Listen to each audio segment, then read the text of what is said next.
आपको बताना चाहती हूँ कि इसमें आपको ऐसे तो हमारे कोचिंग में सारे सब्जेक्ट्स पढ़ाए जाते हैं, जैसे कि अकाउंटेंसी, इको, बीएसटी और ईटीपी। इसके अलावा हिंदी इंग्लिश की भी सुविधाएं हैं। इसके अलावा अभी जो नया सिस्टम लागू हुआ है पिछले 2 सालों से, इसमें आपको सब्जेक्टिव्स तो पढ़ने ही हैं, उसके साथ साथ आपको एमसीक्यू भी पढ़ना पड़ता है, यानी कि मल्टीपल चॉइस क्वेश्चंस, जिसमें कि हमने अभी एक नई किताब से पढ़ाना शुरू किया है, जो कि झारखंड सरकार के द्वारा, यानी कि रांची में जो हमारी सरकार है उनके द्वारा एक किताब लाई गई है, जिससे बच्चों को एमसीक्यू और इम्पॉर्टेंट क्वेश्चंस पढ़ाया जाता है। तो अभी से पहले तक हम लोग सिर्फ एनसीईआरटी बुक से ही एमसीक्यू पढ़ रहे थे, लेकिन अब से हम लोग जेसीईआरटी बुक से भी एमसीक्यू पढ़ेंगे। तो अगर आपको एनसीईआरटी और जेसीईआरटी दोनों बुक से एमसीक्यू पढ़ना है और दोनों बुक का फ़ायदा चाहिए, तो आप हमारे साथ ऑनलाइन जुड़ सकते हैं, जिसका चैनल ये है, और आप इस चैनल को जल्द से जल्द सब्सक्राइब कर लीजिए। ठीक है, अब देखिए, मैं आज आपको इस पर एक चैप्टर पढ़ाना चाहूँगी, जिसमें कि आपका बीएसटी का सबसे पहला चैप्टर है nature and significance of management. ठीक है, इसमें देखिए एक चीज़ मैं आपको और दिखाना चाहती हूँ, ये जेसीईआरटी बुक है। आप इसमें देख पा रहे होंगे कि यहाँ पर लिखा गया है जेसीईआरटी रांची झारखंड। ठीक है, ये झारखंड सरकार के द्वारा लागू किया गया एक किताब है, जो बच्चों को अभी फ़िलहाल तो ऑनलाइन ही अवेलेबल है। अगर आपको इसकी लिंक चाहिए तो आप मुझे कमेंट बॉक्स में कमेंट कर सकते हैं, मैं आपको इसकी लिंक दे दूंगी। इससे अगर आप कॉमर्स के हैं तो आप कॉमर्स का सारा बुक डाउनलोड कर सकते हैं, और अगर आप आर्ट्स के हैं या साइंस के हैं तो सारे बुक्स उस लिंक पर अवेलेबल है। फिलहाल तो पीडीएफ मोड में अवेलेबल है, आप उसमें डाउनलोड कर लीजिए, और उससे किसी भी सब्जेक्ट के एमसीक्यू और इसमें ऑब्जेक्टिव प्लस सब्जेक्टिव बुक्स भी दिए गए हैं, आप दोनों क्वेश्चन इसमें पढ़ सकते हैं। ठीक है, चलिए देखिए, आज हम लोग पढ़ेंगे कि चैप्टर 1 जो आपका है, आपका जो चैप्टर 1 है बीएसटी का, जिसका नाम है प्रबंध की प्रकृति एवं महत्व, यानी कि nature and significance of management. देखिए, इस बुक की एक खास बात ये है कि ये जो बुक है ये हिंदी और इंग्लिश दोनों में ही आपको क्या कर रही है, क्वेश्चंस प्रोवाइड कर रही है, और आंसर भी इसका इसी में बताया गया। तो समझेंगे हम लोग। इसका क्वेश्चन नंबर 1 जो कह रहा है, प्रबंध का सामाजिक उत्तरदायित्व क्या है, कहता है the social responsibility of management is. तो कहता है कि ऑप्शन नंबर ए सभी के प्रति, केवल कर्मचारियों के प्रति, सरकार के प्रति, केवल उपभोक्ता के प्रति।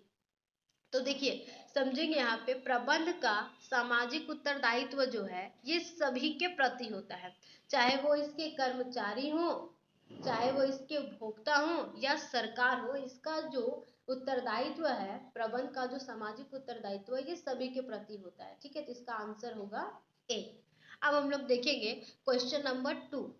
ठीक है, तो क्वेश्चन नंबर 2 जो है आपका, यहाँ पे देखिए, ये जो आपका क्वेश्चन नंबर 2 है, ये क्या कहता है यहाँ पे समझेंगे। कहता है प्रबंध एक पेशा है, यह कथन किनका है। ठीक है, management is a profession, this statement is of. तो देखिए, सबसे पहले हम समझेंगे यहाँ पे कि पेशा का मतलब क्या होता है। पेशा को इंग्लिश में कहते हैं प्रोफेशन। प्रोफेशन का मतलब होता है कि कोई व्यक्ति ने किसी तरह का कोर्स किया है, और उस कोर्स को कंप्लीट करने के बाद, उसकी ट्रेनिंग लेने के बाद आज वो जॉब कर रहा है, जैसे कि एक डॉक्टर। तो अगर हम, कोई व्यक्ति डॉक्टर है, हम उससे पूछें कि आपका प्रोफेशन क्या है, आप प्रोफेशन से क्या है, तो वो कहेगा कि हम एक डॉक्टर हैं। जैसे कि मैं एक टीचर हूँ, तो मैं कहूँगी कि बाय प्रोफेशन मैं एक टीचर हूँ। कोई इंजीनियर है तो वो कहेगा कि भैया मैं क्या हूँ, इंजीनियर हूँ बाय प्रोफेशन।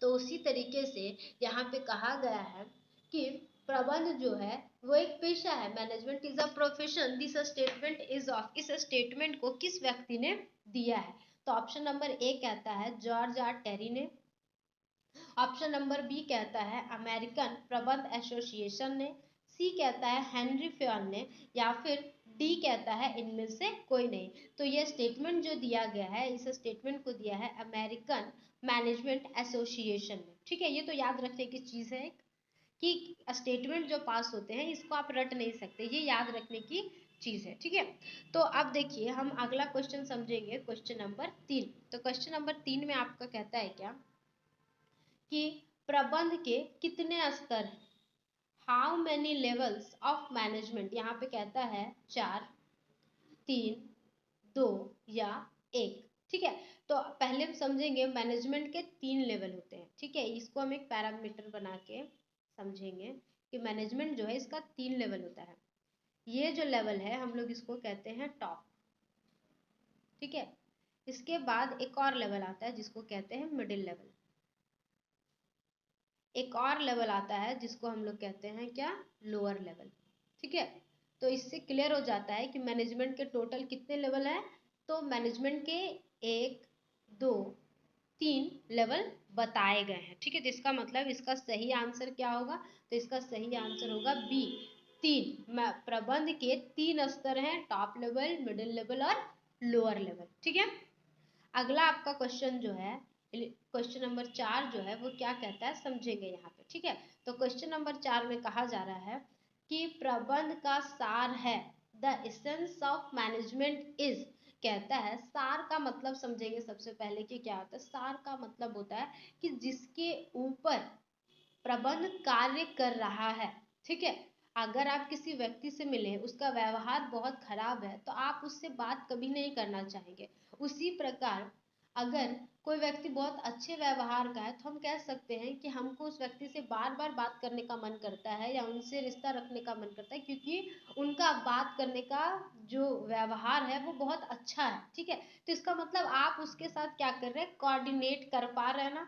तो उसी तरह प्रबंध भी है जो किसी के ऊपर बैठा हुआ है। ठीक है, तो जिसके ऊपर प्रबंध बैठा है वो है कोऑर्डिनेशन, जिसको कहते हैं समन्वय, कोऑर्डिनेशन। ठीक है, यहाँ पे आप किसी भी काम को कीजिए, उस काम को करने के दौरान उस व्यक्ति के अंदर प्रबंध का मौजूद होना तो जरूरी है, लेकिन प्रबंध के साथ साथ उस कार्य को करने के लिए उसका अच्छा व्यवहार होना। आप अपने कर्मचारी या उच्च अधिकारी या निम्न अधिकारी किसी के भी साथ आप काम कर रहे हैं तो आपका उसके साथ तालमेल बैठना बहुत जरूरी होता है। तो तालमेल को ही कहते हैं क्या, कोऑर्डिनेशन। ठीक है, तो इसका आंसर होगा ए, कोऑर्डिनेशन। अगला क्वेश्चन हम लोग देखते हैं, 5 नंबर कहता है प्रबंध है, मैनेजमेंट इज। कहता है ए कला, आर्ट, बी साइंस यानी कि विज्ञान, सी आर्ट एंड साइंस बोथ, या फिर डी नन ऑफ दिस। देखिए सबसे पहले समझेंगे कि मैनेजमेंट क्या है। मैनेजमेंट स्वयं कार्य करने और अन्य व्यक्तियों से कार्य करवाने की एक कला है। ठीक है, तो इसमें देखिए अगर आप किसी काम को सीख रहे हैं, अभी आप ट्रेनिंग के दौरान हैं, तो वो हो गया आपका विज्ञान, साइंटिफिक। ठीक है, साइंस जिसको कहते हैं। और अगर आप उस कार्य को कर रहे हैं तो उसको कहते हैं कला। जैसे समझिए एक व्यक्ति है वो MBBS कर रहा है तो ये हुआ साइंस, यानी कि वो काम करने का एक तरीका सीख रहा है। दूसरा होता है क्या कि कला। कला का मतलब हो गया कि आपकी MBBS की जो डिग्री है ये कंप्लीट हो गई है, अब आप एक डॉक्टर बन गए हैं या आप एक सर्जन बन गए हैं, आप सर्जरी कर रहे हैं, ऑपरेशंस कर रहे हैं, तो ये आपके हाथ का हुनर हो गया, जिसको कहते हैं आर्ट यानी कि कला। हर व्यक्ति में किसी न किसी तरह की कला होती है। ठीक है, तो यहाँ पे प्रबंध का मतलब होता है कि प्रबंध जो है कला और विज्ञान दोनों ही है, तो इसका आंसर होगा सी। अब हम लोग आगे देखते हैं। ठीक है,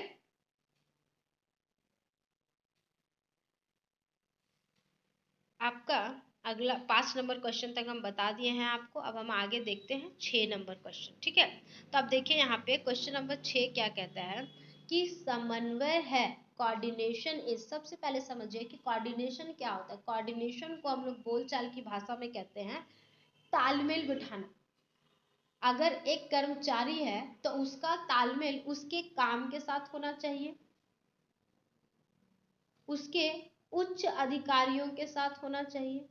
अगर आप अगर आप जैसे अभी एक स्टूडेंट हैं तो स्टूडेंट का कोऑर्डिनेशन जो है वो टीचर के साथ होना चाहिए, प्लस अपनी स्टडी यानी कि जो आपका काम है उसके साथ होना चाहिए, तभी आप लाइफ में सक्सेसफुल होंगे।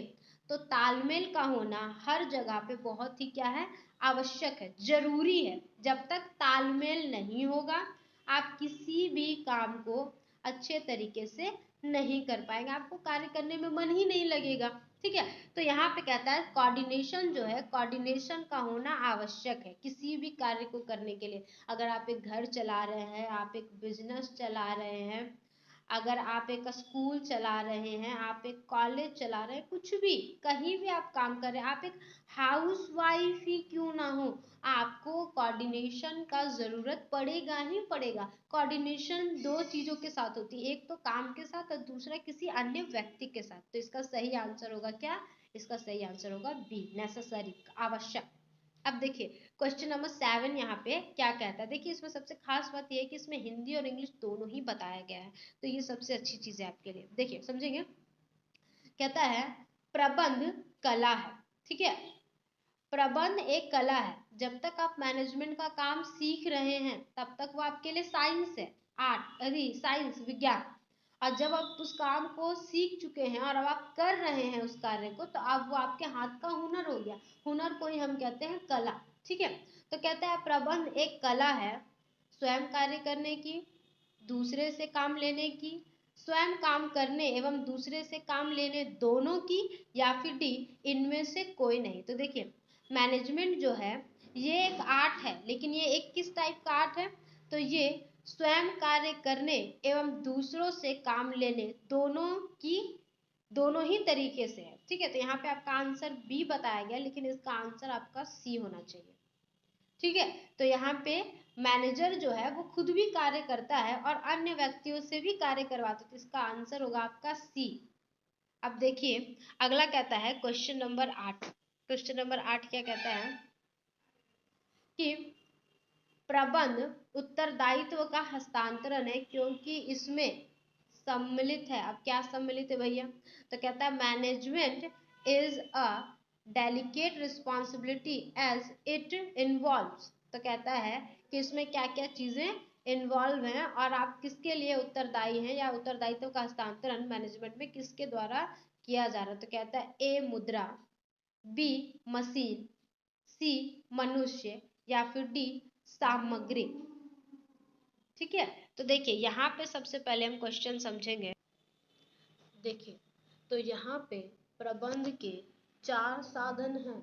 मुद्रा भी प्रबंध के साधन है, मुद्रा भी प्रबंध के साधन है, मशीन भी प्रबंध के साधन है, मनुष्य भी प्रबंध के साधन है, और सामग्री जो है यह भी प्रबंध के साधन है। और इन सभी के लिए प्रबंध जो है वो उत्तरदायित्व हस्तांतरण कर सकता है। ठीक है, लेकिन अगर हम यहाँ पे इसके उत्तर के हिसाब से देखें तो आंसर कह रहा है बी। यहाँ पे ए भी हो सकता है, सी भी हो सकता है, लेकिन यहाँ पे अगर ऑल ऑफ दीज आंसर नहीं दिया गया तो यहाँ पे हम आंसर बी को ही मानकर चलेंगे। ठीक है, ऐसे तो प्रबंध के 4 साधन है, मुद्रा,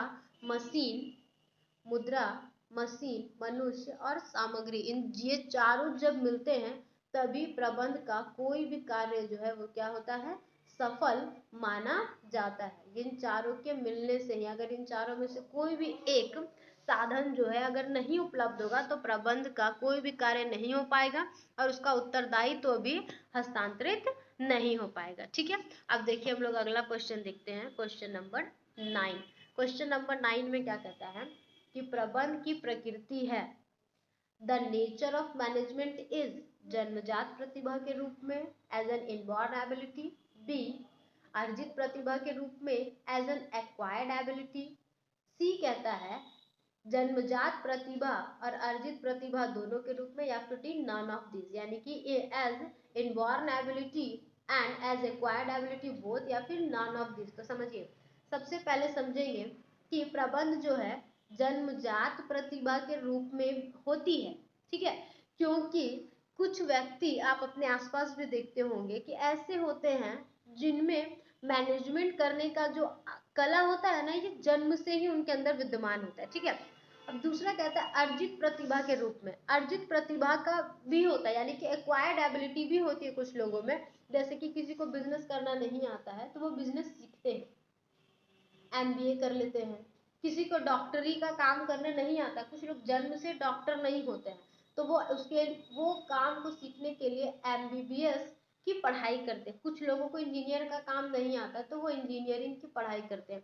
कुछ लोगों को टीचर का काम नहीं आता तो वो लोग बीएड करते हैं, ताकि उसके बारे में नॉलेज क्या कर सके, एक्वायर कर सके। ठीक है, तो यहाँ पे मैनेजमेंट का जो नेचर है वो इनबॉर्न एबिलिटी के रूप में भी होगा और एक्वायर्ड नॉलेज के रूप में भी होगा। तो यहाँ इसका आंसर होगा सी। कुछ लोगों में जन्म से विद्वान होती है और जिन लोगों में नहीं होती है, उनको सीखने की इच्छा होती है, तो वो लोग उसके लिए स्पेशल से कोर्स करते हैं, सीखते हैं उन कामों को। ठीक है, जिसका आंसर सी होगा। अब देखिए हम लोग अगला क्वेश्चन देखते हैं कि अगला क्वेश्चन आपका क्या होगा। देखिए आपका अगला जो क्वेश्चन है वो है क्वेश्चन नंबर 10। इसमें कह रहा है क्या, प्रबंध कर्मचारियों को सर्वाधिक प्रेरणा देने वाला कार्य है। Maximum incentive giving function of management is, तो कहा जाता है स्टाफिंग। स्टाफिंग में मोटिवेशन देने का काम नहीं किया जाता है। ठीक है, इसमें कर्मचारियों को, योग्य कर्मचारियों को चुना जाता है और योग्य पद पर उनको भरा जाता है, यानी कि उनकी नियुक्ति की जाती है। तो ये नहीं होगा। कहता है मोटिवेशन, अभिप्रेरणा। अभी इसका सही आंसर होगा बी नंबर, अभिप्रेरणा। ठीक है, इसका सही आंसर बी इसलिए होगा क्योंकि ये एक स्पेशल वर्क है जो कर्मचारियों को मोटिवेट करने के लिए उच्च अधिकारियों के द्वारा, मैनेजर के द्वारा, सुपरवाइजर के द्वारा किया जाता है, ताकि कर्मचारी जो है, ताकि जो कर्मचारी हो वो ज़्यादा प्रेरणात्मक फील करें, और अगर वो मोटिवेटेड फील करेंगे तो वो काम को अच्छे तरीके से करेंगे। आप ही अगर अपने जीवन में देखिए तो जब भी आप मोटिवेटेड फील करते हैं तो आप ज़्यादा काम करते हैं और ज़्यादा मन लगा के काम करते हैं। ठीक है, तो इसके लिए कर्मचारियों को मोटिवेट करना बहुत ज़रूरी है। तो मोटिवेशन भी दो तरह की होती है, एक होती है फाइनेंशियल, ठीक है, एक होती है नॉन फाइनेंशियल।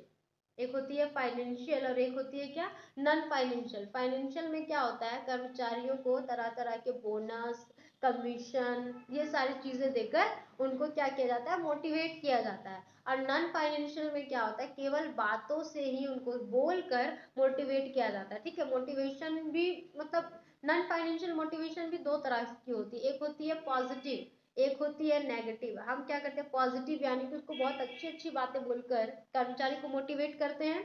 ठीक है, और एक होता है नेगेटिव, जब कुछ कर्मचारी ऐसे होते हैं जिन पे पॉजिटिव असर नहीं करता है, उन पे नेगेटिव ही असर करता है, तो कुछ कर्मचारियों को डांट कर कार्य पर लगाया जाता है, तब वो मोटिवेटेड फील करते हैं। ठीक है, तो पॉजिटिव, नेगेटिव, फाइनेंशियल और नॉन फाइनेंशियल तरीके से कर्मचारियों को मोटिवेट किया जाता है। तो ये आपका जेसीआरटी बुक, यानी कि जो झारखंड सरकार के द्वारा किताब लागू की गई है, ये उस किताब से मैंने आपको ऑब्जेक्टिव पढ़ाया है। अब हम लोग अगला देखते हैं एनसीईआरटी बुक से जो सभी जगहों पर लागू होता है, उसमें क्या क्या क्वेश्चंस दिए गए हैं, आज हम लोग उसको पढ़ेंगे। ठीक है, तो ये आपका जेसीईआरटी बुक है। अब जेसीईआरटी बुक में समझेंगे कि इसमें भी चैप्टर 1 है। चैप्टर का नाम है प्रबंध की प्रकृति एवं महत्व, nature and significance of management. ठीक है, अब देखिए इसमें जो पहला क्वेश्चन है आपका, जो इसमें पहला क्वेश्चन है वो क्या कह रहा है, कहता है कि प्रबंध एक कला है। तो हमने ये पढ़ चुका है कि प्रबंध एक कला है। तो प्रबंध क्या है पूछा जा रहा है, मैनेजमेंट इज। तो मैनेजमेंट एक आर्ट है, एक साइंस है, आर्ट एंड साइंस बोथ है। तो इसका सही आंसर क्या होगा, सी। ठीक है, अब देखिए अगला क्वेश्चन, क्वेश्चन नंबर 2। वही सेम क्वेश्चन इसमें भी दिए, कुछ कुछ क्वेश्चन मिलते जुलते, कुछ कुछ क्वेश्चन अलग अलग दिए। ठीक है, तो कहता है यहाँ पर आपका क्वेश्चन नंबर 2 जो है वो कह रहा है कि प्रबंध का सामाजिक उत्तरदायित्व क्या है, the social responsibility of management is. तो प्रबंध का सोशल रिस्पॉन्सिबिलिटी कर्मचारी के प्रति भी है, सरकार के प्रति भी है और उसके उपभोक्ता के प्रति भी है। तो इसका आंसर होगा ए, सभी के प्रति। अब हम लोग देखते हैं क्वेश्चन नंबर 3। मैं इतनी जल्दी जल्दी आप लोगों को इसलिए बता रही हूँ क्योंकि ये सारे क्वेश्चन आपने पहले अभी जस्ट पढ़ लिया है। ठीक है, तो अब सिर्फ हम इसको सॉल्व करते चले जाएंगे। यहाँ पे कहता है प्रबंध एक पेशा है, यह स्टेटमेंट किसका है, तो अभी हमने पढ़ा था ना कि ये स्टेटमेंट जो है अमेरिकन प्रबंध एसोसिएशन के द्वारा बताया गया है कि मैनेजमेंट जो है एक पेशा, पेशा क्या होता है ये और प्रबंध क्या होता है ये हमने आपको अभी थोड़ी देर पहले ही बताया है। अब देखिए अगला कहता है, कह लीजिए ये भी सेम क्वेश्चन है जो पीछे पूछा गया। कहता है प्रबंध की प्रकृति है, the nature of management is, तो कहता है ए जन्मजात प्रतिभा के रूप में, सही है। अर्जित प्रतिभा के रूप में, ये भी सही है। फिर कहता है सी जन्मजात प्रतिभा और अर्जित प्रतिभा दोनों के रूप में, तो इसका आंसर क्या होगा, दोनों। तो इसका सही आंसर होगा क्या, इसका सही आंसर होगा सी। ठीक है, अब कहता है क्या कि आपका क्वेश्चन नंबर 5 हम लोग देखेंगे। क्वेश्चन नंबर 5 क्या कहता है, ये नया क्वेश्चन है। ठीक है, कहता है समन्वय स्थापित किया जाता है, कोऑर्डिनेशन इज एस्टेब्लिश्ड बाय, समन्वय किसके द्वारा स्थापित किया जाता है, तो कहता है top level management, middle level management, lower level management, या फिर नन ऑफ दिस। तो देखिए कोऑर्डिनेशन जो होता है ये हमेशा उच्च अधिकारियों के द्वारा स्टैब्लिश किया जाता है। उच्च अधिकारी का कोऑर्डिनेशन मिडिल लेवल और लोअर लेवल दोनों के साथ होता है। मिडिल लेवल अधिकारी का coordination middle level, upper level और लोअर लेवल दोनों के साथ होता है। और जो लोअर लेवल में काम कर रहे कर्मचारी है, इनका संबंध पहले मध्यम स्तरीय प्रबंध पे कार्य कर रहे कर्मचारियों से होता है, फिर इनकी बातों को ऊपर पहुंचाया जाता है टॉप लेवल कर्मचारियों के पास। तो देखिए कहने का मतलब है कि कोऑर्डिनेशन जो वो स्टेब्लिश किया जाता है उच्च स्तर के प्रबंध द्वारा, यानी कि टॉप लेवल मैनेजमेंट के द्वारा किया जाता है।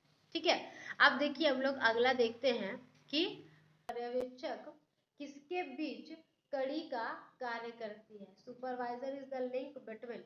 तो सुपरवाइजर जो होता है ये मिडिल लेवल में वर्क कर रहा व्यक्ति होता है, जो टॉप लेवल मैनेजमेंट और लोअर लेवल मैनेजमेंट, यानी कि लोअर लेवल में जो होते हैं आपके कर्मचारी काम करते हैं, यानी कि वर्कर्स, उनके बीच में ये कड़ी का कार्य करती है। ठीक है, क्योंकि ये आपका टॉप और लोअर इन दोनों के बीच में आता है, दैट्स वाई कि ये टॉप लेवल मैनेजमेंट और लोअर लेवल मैनेजमेंट के बीच में कार्य करती है। तो इसका आंसर आपका होगा वर्कर एंड डायरेक्टर। वर्कर जो होता है वो लोअर लेवल में काम करता है और डायरेक्टर जो होता है ये टॉप लेवल में काम करता है, दैट्स वाई इसका आंसर होगा डी। बुक में कई सारे आंसर्स गलत भी बताए गए हैं, ठीक है, तो इसका आप लोग ध्यान रखिएगा।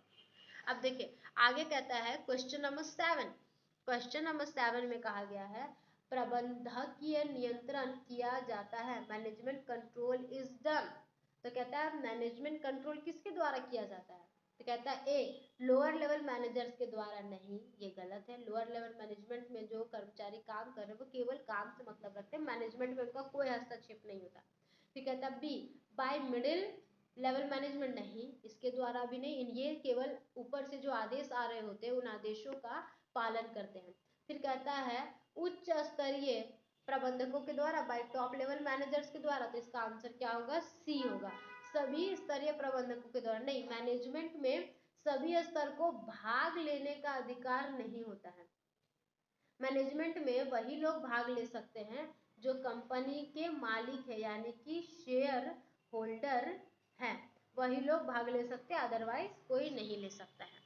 ठीक है, अब हम लोग अगला क्वेश्चन देखते हैं। क्वेश्चन नंबर 8 क्या कह रहा है, तो क्वेश्चन नंबर 8 कहता है किन अधिकारियों का चयन होता है, सिलेक्शन ऑफ एग्जीक्यूटिव इज। कहता है किन अधिकारियों का चयन किया जाता है, तो कहता है क्या कि निम्न श्रेणी के अधिकारियों का, मध्यम श्रेणी के अधिकारियों का, या उच्च श्रेणी के अधिकारियों का, या फिर इनमें से सभी। तो इनमें जिन अधिकारियों का चयन किया जाता है वो होता है लोअर लेवल। ठीक है, इसका आंसर होगा आपका ए लोअर लेवल एग्जीक्यूटिव्स, यानी कि जो वर्कर्स होते हैं उनका चयन किया जाता है। यदि वे अच्छा काम करते हैं, एक्सपीरियंस हो जाता है उनको, तो धीरे धीरे इनका ही क्या किया जाता है, प्रमोशन किया जाता है, या फिर प्रमोशन नहीं भी होता है, वो हमेशा वर्कर ही रह जाते हैं और फिर वहीं से वो रिटायर भी हो जाते हैं। ठीक है, तो यानी कि इसमें जो चुना जाता है वो केवल लोअर लेवल मैनेजर्स को ही, यानी कि लोअर लेवल एग्जीक्यूटिव्स को ही चुना जाता है। इसका आंसर होगा ए। अगला देखिए क्वेश्चन क्या कहता है आपका, क्वेश्चन नंबर 9। काफी बड़ा क्वेश्चन है, तो चलिए आराम से पढ़ेंगे और आराम से इसको समझेंगे भी। क्वेश्चन नंबर 9 आपका क्या कह रहा है समझेंगे। ठीक है, कि आकाश इलिट इंटरप्राइजेज में एक उत्पादन प्रबंधक के रूप में कार्य करता है। मतलब कि यहाँ पे कहा जा रहा है कि आकाश नाम का एक व्यक्ति है जो एक एंटरप्राइजेज में काम करता है, वहां पे उत्पादन प्रबंधक यानी कि वो प्रोडक्शन मैनेजर के रूप में कार्य कर रहा है, जो एलईडी लाइटों का निर्माता है। कहता है इलिट जो है वो एलईडी लाइटों का निर्माता है। आपने इस कंपनी का नाम भी सुना होगा, ठीक है, मैक्सिमम घरों में इसको यूज भी किया जाता है। अब कहता है कि त्योहार का मौसम होने के कारण उनकी लाइटों की अधिक मांग है। कहता है कि अभी फेस्टिव सीजन चल रहे हैं, जिसकी वजह से आकाश जिस कंपनी में काम करते हैं यानी कि इलिट में, वहां पे एलईडी लाइटों की बहुत ज्यादा मांग की जा रही है। तो कहता है एक अति आवश्यक ऑर्डर के लिए आकाश को 5 दिन के अंदर, कहता है एक बहुत ही इमरजेंसी ऑर्डर आया, बहुत ही जरूरी ऑर्डर आया कि उसको 5 दिन के अंदर 200 प्रति इकाई की दर से, यानी कि 200 रुपए के रेट से 100 इकाइयों को उत्पादित करने का कार्य, यानी कि 100 यूनिट्स, यानी कि 100 बल्ब बनाने का उसको काम दिया गया। 200 रुपए का बल्ब था और जिसको 5 दिन में बना के उसको कंप्लीट करना था और उसको ऑर्डर को प्लेस करना था। तो कहता है आकाश 5 दिन के अंदर एलईडी लाइट को 100 एलईडी लाइट की 100 इकाइयां 220 रुपए प्रति इकाई के दर से प्राप्त करने में सफल हो गया। देखिए यहाँ पे क्वेश्चन का मतलब है कि उसको 200 रुपए की बजट में क्या करना था, 100 बल्ब बनाना था, लेकिन उसने वो भी 5 दिन के अंदर, उसने 5 दिन के अंदर सारे बल्ब तो बना दिए, 100 यूनिट भी बना दिए, 5 दिन के अंदर भी बना दिए, लेकिन उसने बल्ब की जो कॉस्टिंग थी वो बढ़ा दी। 200 से उसकी कॉस्टिंग कितनी हो गई, 220 रुपए हो गई। तो यहाँ पे जो आकाश है वो किस टाइप का मैनेजर कहलाएगा, आप इसके बारे में बताइए। तो कहता है कि आकाश जो है क्या वो एक इफेक्टिव मैनेजर कहला सकता है, केवल कुशल कहला सकता है, या फिर बी केवल इफेक्टिव, ओनली इफेक्टिव, केवल प्रभावी मैनेजर कहलाएगा, या फिर दोनों कहलाएगा, या फिर दोनों में से कोई भी नहीं कहलाएगा। तो यहाँ पे हम ऐसा तो नहीं कह सकते कि आकाश ने कोई काम नहीं किया, आकाश ने काम किया है, बल्कि समय पे किया है। उतनी 100 यूनिट का निर्माण भी किया, 5 दिन का समय मिला था उसमें भी किया, लेकिन जहां पर वो पीछे रह गया वो था क्या, उसकी प्राइस। उसने जल्दबाजी में सामान तो बना दिया लेकिन प्राइस में इंक्रीजमेंट हो गया, इसलिए आकाश को एक कुशल प्रबंधक तो नहीं माना जाएगा, लेकिन एक प्रभावी प्रबंधक माना जा सकता है कि अगर उसको किसी प्रकार का काम दिया जाए तो वो उस कार्य को पूरा समय पर कर सकता है, लेकिन प्राइस में थोड़ा ऊपर नीचे हो जाता है। तो अभी भी उसको कुशल होने के लिए और एक्सपीरियंस की आवश्यकता पड़ेगी। तो इसका आंसर क्या होगा, तो इसका आंसर होगा आपका बी, केवल प्रभावी। ठीक है, अब देखिए हम लोग अगला क्वेश्चन समझते हैं, आखिरी क्वेश्चन है आपका। ठीक है, तो यहाँ पे समझेंगे कि 10 नंबर क्वेश्चन क्या कह रहा है। सबसे पहले समझिए कि निम्न में से प्रबंध एक कला है, इसकी विशेषता यह प्रकाशित करती है कि प्रत्येक प्रबंधक एक दी गई परिस्थिति में सिद्धांतों के अपने ज्ञान का प्रयोग अपने तरीके से करता है। कहता है यहाँ पे क्वेश्चन कहने का मतलब है कि प्रबंध एक कला है, वो तो ठीक है, लेकिन उसकी कुछ विशेषताएं बताई गई हैं। जैसे कि सबसे पहले विशेषता है नैतिक आचार संहिता, एथिकल कोड ऑफ कंडक्ट। दूसरा बोल रहा है सैद्धांतिक ज्ञान का होना, एग्जिस्टिंग ऑफ थ्योरेटिकल नॉलेज।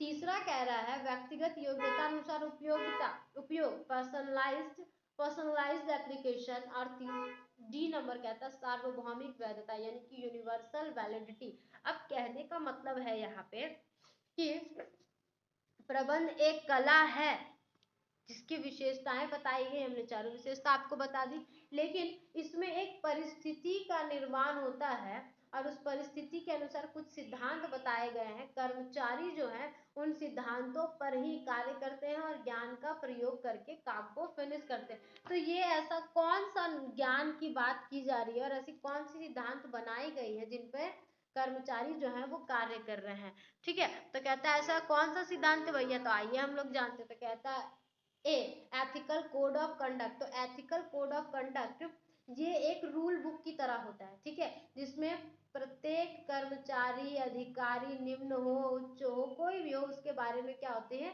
सारी कहानियां यहाँ पे लिखी हुई है कि किस कंडीशन में कोई भी कर्मचारी किस तरीके का बिहेव करेगा, उसके लिए क्या रूल रेगुलेशन और पॉलिसीज बनाई गई है, ये सारी चीजें आपकी बताई जाती है किसमें, एथिकल कोड ऑफ कंडक्ट में। इसी के अनुसार कोई भी मैनेजर कार्य करता है, तो इसका सही आंसर होगा, इसकी एक विशेषता जो है जिसके हिसाब से कर्मचारी अधिकारी सब काम करते हैं वो है एथिकल कोड ऑफ कंडक्ट।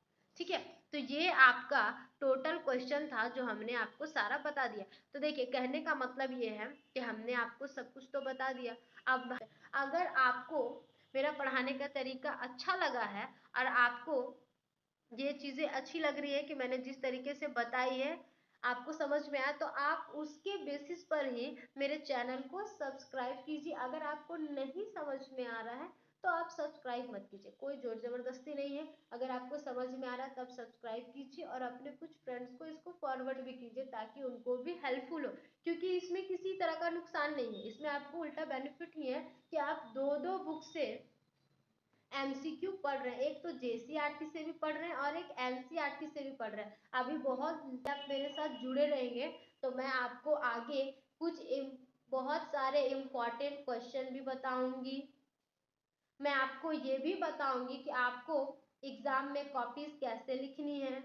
ठीक है, यहाँ तक कि आपको नोट्स घर में कैसे लिखना है, कैसे बनाना है। अगर आप एक कॉमर्स के स्टूडेंट हैं तो आपके पास क्या क्या टूल्स होने चाहिए, मैं अभी आपको इस चैनल पे बहुत कुछ बताने वाली हूँ। तो अगर आप जानना चाहते हैं तो मेरे साथ जुड़े रहिए, मेरे चैनल को सब्सक्राइब कीजिए और अगर आपको अच्छा लगा है तो इसको और भी कुछ लोगों को फॉरवर्ड कीजिए। ठीक है, थैंक